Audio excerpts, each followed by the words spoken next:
Hi, welcome to Singing for Lockdown Week 3. My name's Jon Grave and I'm a classical tenor and lecturer at the University of Chichester Conservatoire. So this week we're going to need a glass of water, half full or empty if you're a pessimist, and a straw. Any colour is fine, any length is fine, though the thinner the better, as there is more resistance. We'll talk about that in a bit.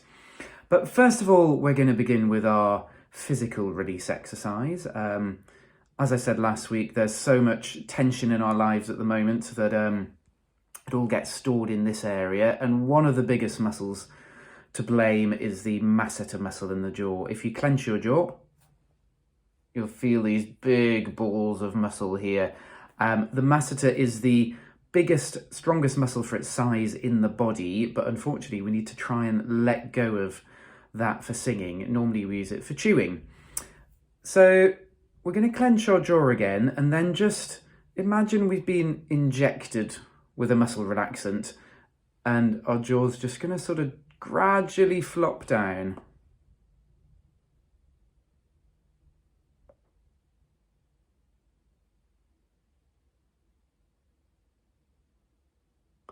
You'll find you look really stupid if you're doing this right, like your brain's been taken out.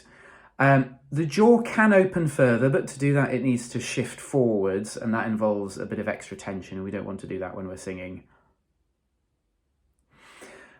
Now, we're going to try that again and have a little bit of fun with this. This time, pick a specific side to try and let go of. Focus all your attention there. Imagine you could sort of undo the knots like undoing a shoelace. See if you can guess which side I'm doing.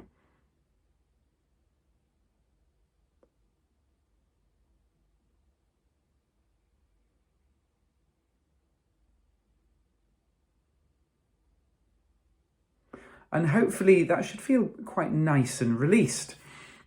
We're then going to continue with our breathing exercise, which is our silent laugh from that last week, but we're going to make things a little bit more difficult.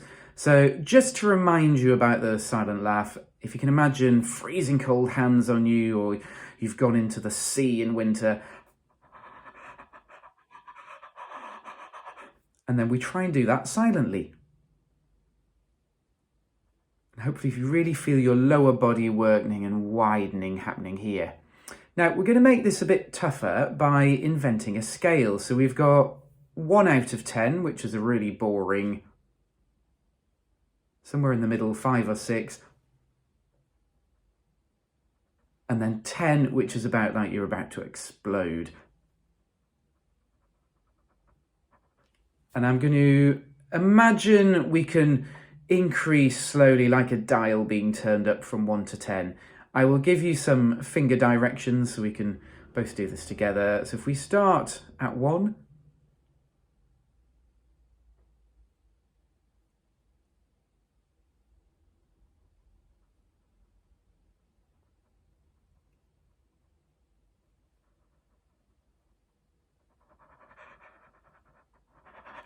you should feel absolutely exhilarated on the last one. And as you could see, my eyes looked absolutely crazy.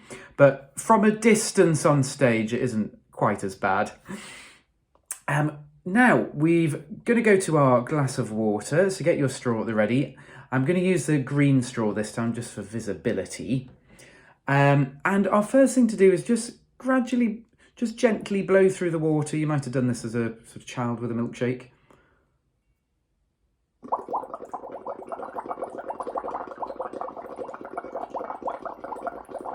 Try and be quite gentle and keep the bubbles really consistent. If you get splashed in the face, you've done it too much.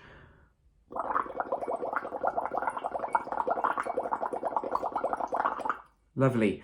Our next step is now to add some singing in. So we're just going to keep the airflow going, but every so often.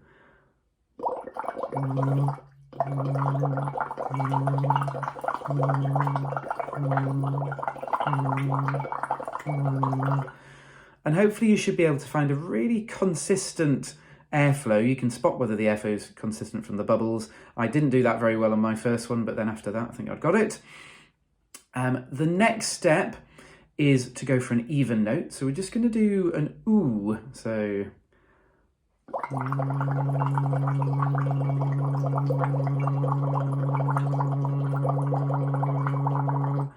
and then we're going to just gradually slide round, getting slightly higher.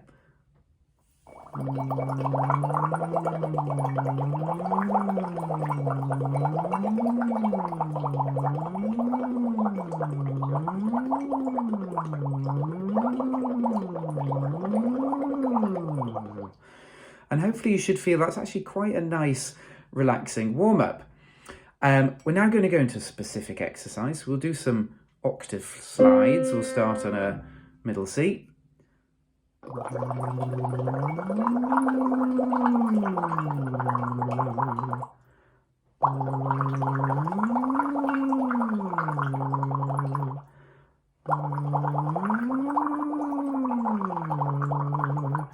All the while we should be feeling really relaxed with this, and it's very tempting for many of us, myself included, to try and push at the top of the voice to make the top notes work.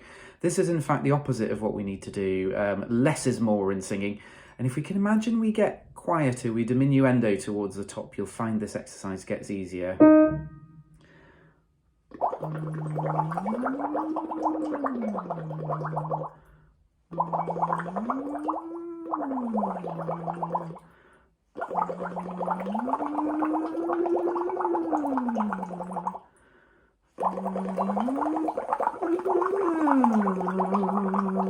And go up to the area where that starts to, you feel it starting to cut out. If you were finding that easy, go much higher.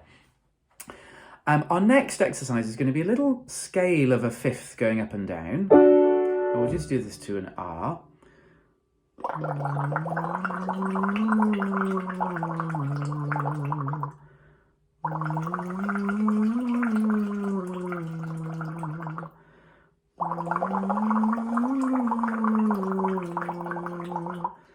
Now, I'm always one for saving time and doing a bit of multitasking where we can, and often find that boring singing exercises where we just go up and down scales or arpeggios without any meaning is perhaps a missed opportunity to do some multitasking. And in this case, we're going to get some acting into this with our acting exercise. So we've done the first few normally, not really thinking of anything. Can we now imagine that our character has been cheated on and how they might feel?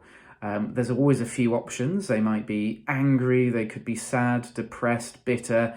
Try a few of these out on the next couple. So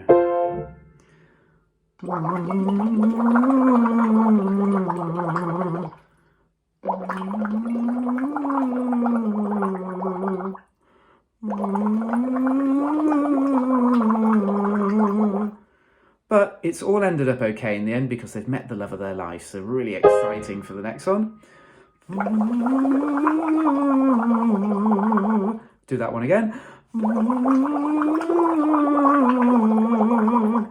But unfortunately, the love of their life has tragically died.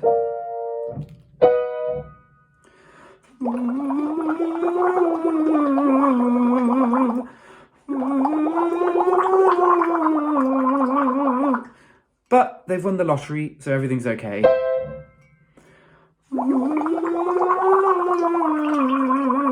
And you see, as we get more excited, the bubbles get more energetic too. So again, go up as far as you want to with that one. The question is, what does this do to our singing? Hopefully the purpose of this are to really relax the voice, to help you recover if you've had a really strong session. In this case, with lockdown at the moment, to be able to use the voice quietly. But let's see what happens. I feel like singing I Vow to Thee My Country, so we'll give a couple of lines of that.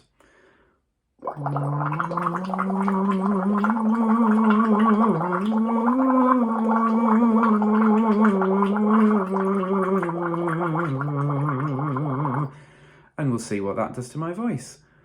I vow to thee, my country, all earthly things above. So hopefully you've enjoyed that today. Try this out on your repertoire. Try and extend your range with those exercises. But you'll find also, if your voice is ever tired, this is one of the best exercises you can do. If you've enjoyed this and would like to donate to help keep these videos going, there is a PayPal link in the video description. See you next week.